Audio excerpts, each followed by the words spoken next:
All right, folks, welcome back to the channel. I've got another play for you today that should be really familiar because it operates very much in the way that Carol did or Warren did. This one is called BlastX. I don't know if you guys have heard much about the new blockchain that they're calling Blast, but this one essentially runs on that. So you're gonna pick up your ETH on the Blast network rather than on the Ethereum network or on the base chain or whatever, same concept, just on a different chain. But Blast in general is kind of hot right now. In fact, if you're working with Blast or BlastX, then you're already officially involved or eligible for the airdrop that they're doing. So that's just a side benefit. You may end up with some free tokens that way. But let's get into it. You guys probably have seen my content on the other two protocols I just mentioned. This one's going to be really similar. You're going to start out by converting some of that ETH that's on Blast over to BlastX. What it's going to do immediately is bond that BlastX, and it's going to give you a boost for locking it up for those 30 days. So just as you've seen in the past, lock it up for 30 days, get an additional 30%, it locks it up. Now you could just do that and sit here and wait until this expires, get your additional 30% and just cash out. But that's not how I like to play these. So we'll come over and go stake Blast, and then you'll need to have the equivalent amount that you need for the amount you bonded plus the additional 30% in this ETH. Once you click here, you would have a bond there. You would stake the bond and it'll end up down here. So I already actually did it. If you wanted to do it fresh, it would look something like this. I don't have a lot in my wallet, 15, 20 bucks. In Blast ETH, 15 bucks. So if I were to do this, I would click get tokens. It would give me this amount plus an additional 30%. And then that would be a line item down here, and it would have a little button that would allow me to stake it. When I went to stake it, I would come over and I would need probably 21, 22 bucks in ETH at that point. I'd click the drop down, click the one I wanted to bond, or excuse me, click the bond I wanted to stake, and then I would stake it. So there are some key differences here, and I think that's probably what everyone's going to be asking. What's different about this one? What's going to make it last longer? And the team on this has actually made a bunch of changes to try to make this protocol stick around for a little bit longer. As you can see, your base rate right here is dropped to 1%. So it's 1% instead of 2% like it was with Carol. I forget what it was with Warren. I want to say maybe Warren had it at 1% also. Your liquidity bonus based on how much you put in will increase here. As you can see with the amount that I put in, it's only 0.02%. Your hold bonus will increase every day like we've seen in the past. And then your personal bonus is actually based off how much you put in. So this liquidity bonus is based on the total overall liquidity, which is up to 47,621. Looks like someone just claimed 47,521. So as people keep depositing in this liquidity bonus will go up and it will add to this as well. So that's the way to increase your yield. Wait before you claim, keep depositing more money so you increase your own personal bonus. And then just the overall health of the protocol, the amount of liquidity that's in it will continue to kick that up as well. So you can let this grow. There's really a couple different ways to do it. I know with Warren, I was doing the math on how much I would make if I would actually just rebond it and add the additional to it and sacrifice the hold bonus, or if it was better off to just let my hold bonus build up and then claim all at once. In some instances, particularly with how much of a balance I had in there, it was actually better for me just to rebond and keep compounding everything, but you're gonna have to do the math for yourself. For the time being, what I'm probably gonna do is let this sit for a little while and have my hold bonus build up and just see if I can stack up some of this ETH. As you guys have seen, ETH has really been pumping. It's up to about 3,600 bucks a token right now.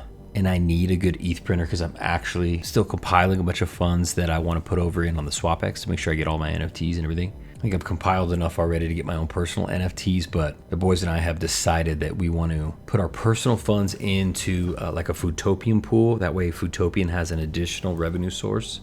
In the UK, it's been super challenging to onboard money in the way that we want to. So we thought we'd leverage some different aspects of DeFi to be able to make sure we can replenish the NFT coffers and everything. So anyway, that's just a personal game for me. I want more ETH for various reasons. That's the bottom line. And it seems like BlastX could be a good ETH printer. If there's anything I learned from both Carol and Warren, it's just how to play this a little bit different. In hindsight, I would have gone back, put a lot in up front, rebonded, compounded for a while, and just let it build up and claim out. There are some really key differences here that I think we got to talk about because I think most people are going to say, hey, what's the difference between those and why will this last longer? So with BlastX, that token buyback, where every time you sell some of the protocol tokens, there's an immediate buyback. I remember early on in Carol, about midway through when it was really pumping, that got turned off for a little while. and it just completely screwed with the tokenomics, and that was kind of the beginning of the end. I know with this one that token buyback cannot be turned off, so there's really no possibility of a repeat of what happened with Carol when they flipped the switch and the token price just crashed. So we won't see that. So a nice healthier price right now, 0.0358, so 3.5 cents per token. So there should be some pretty good consistency there. Really, the health of the projects are going to be determined by the BlastX price, total liquidity, and then this treasury pool. I've already mentioned that this dropped down to 1%. That will help it be a little more sustainable. They built in some mechanics on the treasury that incentivize token locking. So with that being incentivized, it reduces the incentive to withdraw so often on the protocol, which is good. So if this can get some traction, I think we will see this last longer. And at the very least, I think it'll run its natural course, which is just kind of my thing with protocols. I really think it's okay for protocols to come out, and if they last a couple months and then eventually die off, as long as they have a natural death, I'm okay with that. Some are going to do amazingly well. Like we saw with Carol. I mean, Carol boomed. You had it on the base chain side. That got up really high, then launched the BNB side. BNB side did really well, even better than the other side. Then, of course, there was some changing of the tokenomics. Like I said, that buyback stopped. We saw everything crash. They listed the token on a DEX, and those changes were kind of the beginning of the end, so that was part of it. Warren was another example of something that did really well and got a lot of traction. You just didn't have a lot of people continuing to compound and push the longevity of the protocol out. But in the end, it ran its natural course. So that's ultimately what I'm looking for here. I think with the latest focus on Blast, you're going to get some users that want to come over and try protocols on the new network. I think with the improved tokenomics, there's a bunch of people that are going to be like, okay, I think that's better than what it was before. However, I do, again, want to make sure that I say this now, but none of this is financial advice. I'm obviously just covering this project. Do whatever you want with your money, but if you're going to get into protocols like this, get in early. It's always served me better to get in early and take the risk of being an early adopter than it is to get into this stuff late. So that's just my opinion. If you want to play and earn with an ETH printer, and jump into this one early, play it safe, get your ROI, and then have some play money to go along with, you know? All right, so again, the protocol is fairly simple, but let's just talk about how you would get Blast. Here's what I've been using lately, and shout out to Lee. A lot of you guys know him as Cryptopian, but he showed me this little dApp called Squid Router. It's essentially just a bridge. It just works really well, and the fees are super low. So this would be a great way to do it if you've got ETH on the BNB chain or any combination of currencies, really. You can come in here and swap them out and get yourself some Blast ETH. Most of you guys, if you follow my channel, you do a lot of stuff on the BNB chain. So you may be doing a transaction something like this, right? You've got BNB on the BNB chain. You could swap that over for ETH on the Blast chain. Then you'd have it in your wallet. You would come back over to the dApp. You'd go to bond. You would type in the amount that you want to swap over or bond. Once you click get tokens, it's going to populate your bond that you've created down here. Again, if you just want to let that chill for 30 days, you can, and then resell it at the end. I would think that it would be better to stake it and earn that additional percentage. So you'll click the button here, or you can just come directly over to Stake Blast, click the drop down, click your bond, and then it will have the amount that you need there. So I know we covered this a ton of times on previous protocols, but let's just do the math real quick. If you want to stake your bond, you need to consider that extra 30%. So if you're going to bond, in this case, say $100, it's going to give you 1.3 times that, right? The additional 30%, which is $130. So when you go over to stake it, you need to have an additional $130 in ETH. So bond the 100, it gives you an $130 bond. To go stake it, you'll need 130. So to process that whole transaction, you would need $230. So just make sure you do the math, because it really sucks when you make a bond over here too big and then you come over here to stake it and you don't have enough to cover it. Then you got to figure out how to go get some more ETH to get it in here to be able to stake it.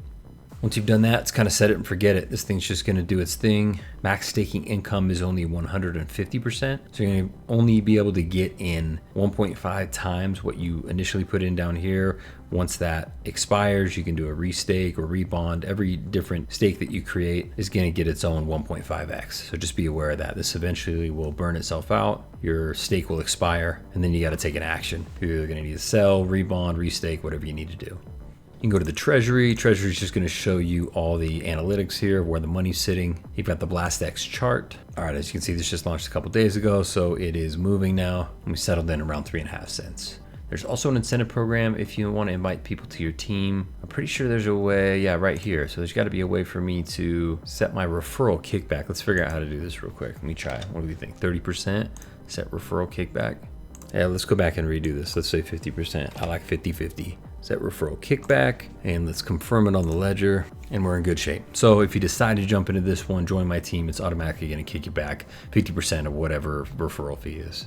So if you liked Carol, you liked Warren, but you didn't get in early enough, or you thought that the tokenomics weren't tweaked the way they should be, this one looks like it's got the tokenomics tweaked in the right way, and it's a good opportunity to get in super early, right? There's $47,000 in liquidity right now. I expect to see a nice little run up in the coming days, but I'm just gonna sit here. I'm gonna let this earn my ETH, and I'm gonna see if I can at least 1.5x this. So check it out. Let me know if you have any questions. They of course have a Telegram group where they share a lot of different things. There's different ways to get Blast. If my method doesn't work for you, go ahead and leave a comment down below. And what I can do is I can link you to the posts where other people have gone in and tried to get BlastX and they've just done it a different way. I just like that bridge a lot. I've been using it a lot lately. And since I already have compatible currencies or whatever sitting in my Rabby wallet, a quick cheap bridge was just the easiest way for me to swap stuff around. So anyway, check this one out. I am going to be doing some more videos on this and kind of follow up with my progress. Like I said, my initial plan right now, I may tweak it later, but for right now, I'm just going to leave that hold bonus, let this thing boost up, let me earn some good profits here, and then I'll go in and claim at a later time. So that's BlastX, familiar project, familiar team. I feel like they've made a lot of good little tweaks here to make this a little bit better. And I hope this one is my new ETH printer. So check it out if it's something you're interested in. If not, and you're just here for the content, again, I always appreciate you guys tuning in. So hope you guys are having a great day and happy investing.